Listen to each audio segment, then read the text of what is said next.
Lai arī mums ar Edgars šobrīd studijā ir silti, vērojot cilvēkus, kas ir ielās, var teikt, ka ir ārā ļoti augsti. Galvu noteikti apsedziet.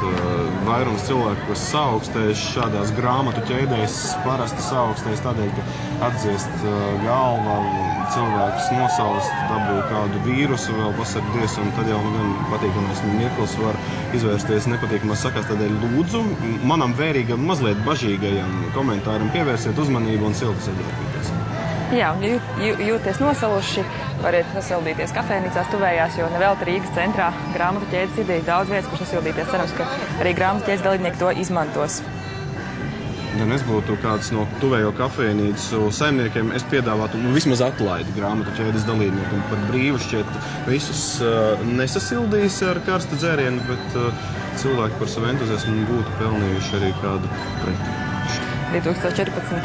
Rīga nodibinājuma partneri arī dala pavelti tēju gan parkā, gan grāmatu ķēdes posmos, lai sasildītos.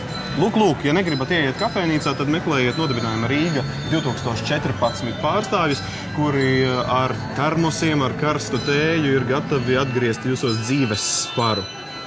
Dzirdam zvanu skaņas. Ieklausīsimies.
Iespējams, nevienai citai bībelei nav pievērsta tik liela uzmanība pēdējā laikā, un tūlīt mēs redzam, ka šis 19. gadsimta izdevums caur cilvēku rokām tuvojās. Pirmā grāmata, kur ieņem savu vietu Nacionālās bibliotēkas plauktā.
Un to tālāk. Un to tālāk. Un to tālāk. Un to tālāk. Bitte schön. Sanne, bitte schön.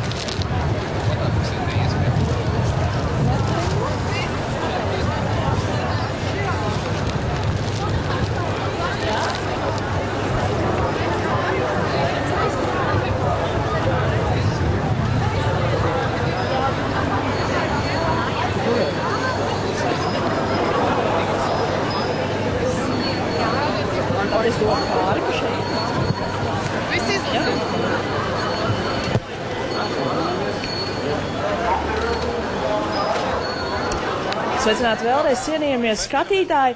Grāmatu draugu ķēde šobrīd norisinās pilnā sparā, un ja tā padomā, tad ceļš caur tūkstošiem roku noteikti ir ļoti īpašs, neatkarīgi no tā, vai līdz šim grāmata ir vairāk dzīvojusies par rokām vai stāvējusi plauktā. Un jau pēc pāris stundām arī jums, cienījamie televīzijas skatītāji, būs iespēja šo ceļu redzēt pašiem no pašas grāmatas viedokļa Latvijas televīzijas mājaslapā. Jo vienai no ķēdes grāmatām mēs esam piestiprinājuši kameru. Tā turas ļoti stingri, nokrist nevar, cerams. Un tā iemužinās visu ceļu līdz pat gaismas pilī, kas nozīmē, ka katram ķēdes dalībniekam principā ir iespēja iemužināt sevi, lai vēlāk stāstot mazbērniem un bērniem, kā es piedalījos šajā vēsturiskajā notikumā, varētu arī parādīt video materiālu. Tā kā paskatieties katrs kamerā, pasmaidiet, pamājiet, varbūt novēliet tai laimīgu ceļu un dodiet tālāk. Nu tad turies, aiziet!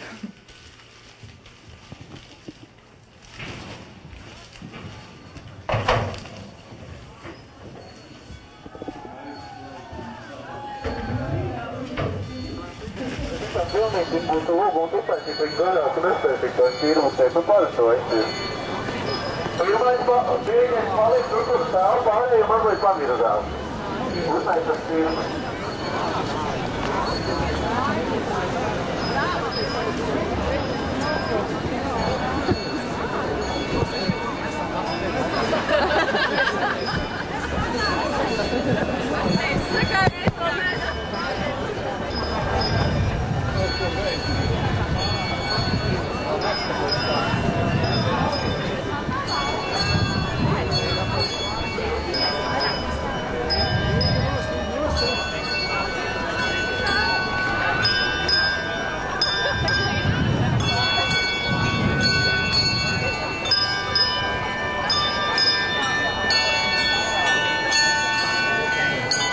Tātad mēs virzamies tuvāk Daugavai, mūsu likteņupei. Pirmā grāmata tuvojas upes krastam un cerams, ka otrs krasts ir gatavs saņemt šo grāmatu. Kāda nopietnība, atbildība un reizē prieks ir to cilvēku sejās, kuri darbojas, kur stāv grāmatu ķēdē. Un arī grāmatu ķēde šķiet vēlāk tiek jau nodota divās rindās, nevis tikai vienā, un tādā veidā vēl nodrošinot operatīvāku bibliotēkas krājumu nokļūšanu no vecās vēsturiskās bibliotēkas sēkas uz jauno. Jā, nevelti šis notikums saucās Gaismas ceļš, grāmatu draugu ķēde. Es domāju, draugi. Draugi, jā, un es domāju... Katrs tad ir draugs viens otram. Šobrīd ir mazs draugs un liels draugs. Viņš pieskarās šai pirmajai grāmatai. Tātad Gaismas pils netiek atklāta šodien, bet viņa tiks atklāta pēc 223 dienām augustā. Šodien biblioteka tiek atvērta uz īsu mirkli, lai ieliktu tajā pirmās grāmatas un atvērtu mūsu galvaspilsētu kā Eiropas kultūras galvaspilsētu. Skatoties uz Uģa Brikmaņa enerģiju, kurš arī šajā grāmatu ķēdē visu laiku līdzdarbojas, man šķiet, viņš būtu gatavs biblioteku atklāt jau šodien, bet tad viņš pie viena atklāt arī koncertu zāli un vēl kādas citas 5 kultūras ēkas. Šobrīd viņš nodarbojas ar grāmatu draugu organizēšanu un kustināšanu ar vienu reitākajā ritmā. Atgādināšu, ka 30 kameras šobrīd Rīgas centrā fiksē Latvijas televīzijā visu notiekošo, lai jūs skatītāji varētu redzēt, kā grāmatas ceļo no vecās ēkas uz jauno ēku. Notiek mazliet lēnāk nekā bija plānots, un sākotnēji bija 40-45 minūtes plānots vienā grāmatā, bet šobrīd varam redzēt, ka cilvēki tiešām grib sajust šo grāmatu, aptaustīt, izlasīt, kas rakstīts, un lai nogādātu to jaunajā ēkā. grāmata kustas upes virzienā, kustas pāri akmens tiltam, un, ja atceraties, pirms brīža mums tur uzrunāja kolēģi Daira Āboliņa, un tūdaļ dosim viņai vārdu pie gaismas pils, lai noskaidrotu, kāda gaisotne un kāda situācija tur valda šobrīd. 12:40 minūtēs.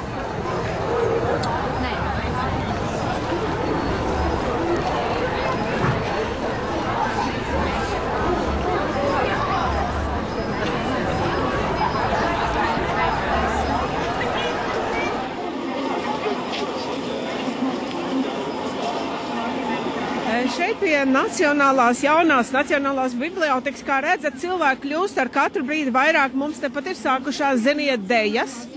Un mēs esam satikuši arī šeit 3 kultūras ministrus, kuras katra savā posmā ir ielikušas savu ārtavu Nacionālās bibliotēkas celtniecībā. Tātad vispirms Karīna Petersone, jūs bijāt pirmā, kurai vajadzēja pateikt jā bibliotēkai. Jā, tas bija diezgan sarežģīts laiks, bet kas bija ļoti, ļoti svarīgi, ka panākt nepārtrauktību. Un mēs izlēmām, ka tas jāiet caur Saimu, ir jāpieņem likums, tas notika, un tas nebija vienkārši, bija diezgan liela pretestība. Un es atceros, ka pašās ministrēšanas beigās tika radīts arī tāda neliela administrācija, lai sagatavotu tāmes, lai būtu tie cilvēki izpildvarā, kas strādā ar šo projektu tālāk. Sakiet, un šodien kāda sajūta? Viss ir noticis. Ir milzīgs prieks. Es visu laiku neticēju. Un tad, kad mēs pirms Ziemassvētkiem šeit bijām, redzējām, ka ir novākts sētas vagoniņi, es beidzot noticēju. Bija ļoti grūti to tiešām aptvert. Jā, un Helēna Demako, sakiet, Helēna, jūs ielikāt šīs bibliotekas pamatos pirmo kapsulu. Kāds tur ir vēstījums nākotnē? Nē, tomēr parunāsim par praktiskām lietām. Proti, no 2004. gada tika izveidota aģentūra, kura reālu darbu uzsāk, atsevināja zemes īpašums, tika izveidots tehniskais projekts. Ar līgumu varēja iepazīties visa Latvija. Ministru kabinets, var teikt, noslēdza līgumu ar būvniekiem. Un sākās reālā celtniecība 2008. gada jūnijā. Un es gribu pateikt paldies. Šobrīd es viņam nevaru pateikt paldies, bet viņa radiniekiem, sievai, dēlam, tas ir Zigurds Magone, kura nopelni ir vēl vēsturē nenovērtēti, lai taptu šī gudrā celtne. Un tomēr, ko jūs ierakstījāt kapsulā nākotnē?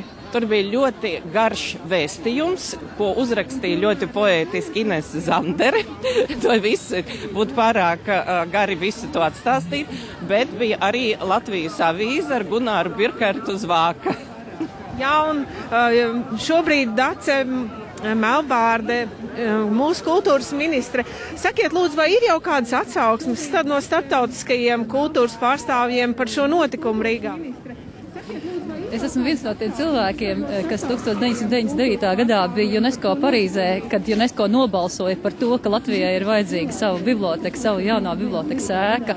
Un tāpēc visus šos gadus UNESCO kopiena ir sekojas līdz, kā top šī te mūsu gaismas pils. Ir bijusi arī starptautiska ekspertu komisija, tā kā varētu teikt, ka starptautiskā sabiedrība visu laiku ir labi informēta, kā mums klājās un priecājās kopā ar mums. Un ir gatava arī turpināt mums palīdzēt veidot to par pasaules mēroga izglītības un zinātnes un kultūras centru. Un sakiet, vai jūs arī būsiet šeit šodien grāmatu draugu ķēdē? Pieliksiet savu roku. Mēs jau šeit esam gatavi arī ņemt savās rokās grāmatas. Jā, un sakiet, vai jūs arī, Helēna, vai jūsu ģimene, jūsu dzimta kādu grāmatu nodos šim te grāmatu tautu?